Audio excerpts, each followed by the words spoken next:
Не стало белорусского журналиста и блогера Никиты Мелкозерова.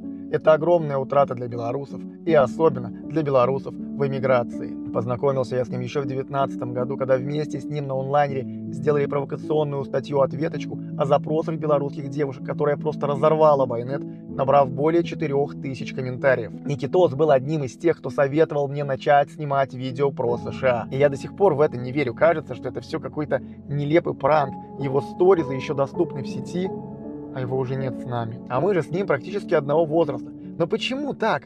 Плохие люди продолжают жить, а хорошие люди уходят. Появилась информация, что у него остановилось сердце. Но Никитос занимался спортом, не пил и не курил. И я не исключаю возможности, что к этому могут быть причастны спецслужбы Беларуси. Многие белорусы выражают слова поддержки семье и близким Никиты. Также вы можете поддержать их с помощью этого збора. Микита, дякую тебе за то, что ты робил для белорусов и Беларуси.